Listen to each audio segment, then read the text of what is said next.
말씀인 사무엘상 3장 19절에서 20절입니다.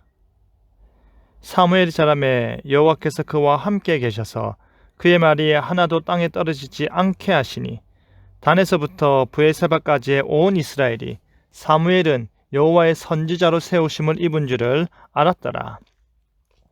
사무엘을 부르심이라는 제목으로 말씀이 주는 건 함께 나누겠습니다. 하나님의 말씀이 희귀하여 이상도 흔치 보이지 않던 때였습니다. 하나님은 사무엘을 부르십니다. 그리고 하나님의 말씀을 전하십니다. 사무엘의 첫 번째 메시지는 엘리 가문에 대한 심판이었습니다. 백성이 하나님을 떠나 있었기에 하나님의 음성은 자주 들려지지 않았습니다. 엘리의 눈이 어둡다고 말하는 것이 마치 그 당시의 어두운 시대상을 반영하는 것 같습니다.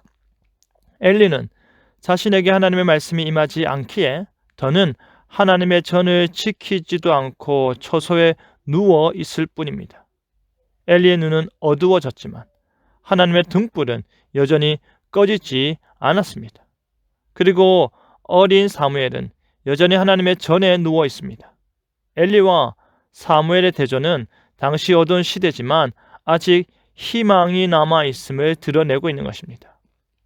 하나님의 말씀이 임하지 않던 시대였기에 엘리는 자기 처소에 누워 있습니다. 엘리는 어린 사무엘에게 하나님의 전을 지키도록 하지만 하나님의 말씀이 임할 것이라고 기대하지 않았기에 하나님께서 부르실 때 어떻게 해야 할지 아무 말도 해주지 않았습니다. 그때 하나님께서 어린 사무엘을 부르셨습니다. 아무것도 몰랐던 사무엘은 그것이 하나님의 부르심인지조차도 알지 못하였습니다. 하나님이 3번이나 부르신 이후에야 엘리는 그것이 하나님의 부르심인 줄 깨닫고 그에게 일러주었습니다.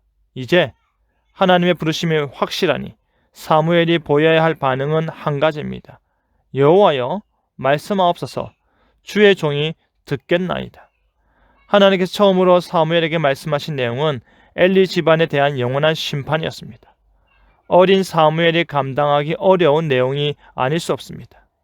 아침에 일어났을 때 당사자인 엘리 제사장에게 하나님이 하신 모든 말씀을 자세히 말하고 조금도 숨기지 않았습니다. 이제 하나님은 사무엘과 함께 하시면서 사무엘의 말에 권위를 더해 가십니다.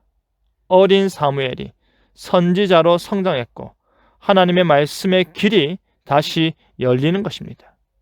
우리는 하나님의 전을 지키는 마음가짐으로 말씀을 듣고 말씀에 순종하여야 할 것입니다. 우리의 마음가짐을 되돌아보기 바랍니다. 말씀의 사역자를 통해 하나님의 말씀이 살아 역사하실 때 말씀에 민감하게 반응하길 바랍니다. 정결함으로 반응하시길 바랍니다. 사무엘이 자랐습니다.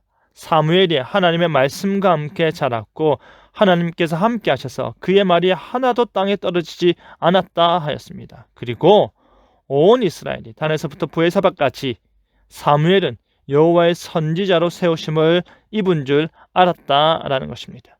우리가 하나님의 말씀이 우리 삶에서 떨어지지 아니할 때에 우리 주변에 있는 모든 사람들이 우리가 하나님의 자녀요 그리스도인 줄을 알게 될 것입니다. 그 기쁨으로 사무엘을 부르신 하나님께서 우리를 지금 이 시대에 부르셔서 하나님 나라 사역을 하고 계심을 믿음으로 고백하는 저와 여러분 되기를 간절히 바랍니다. 아멘.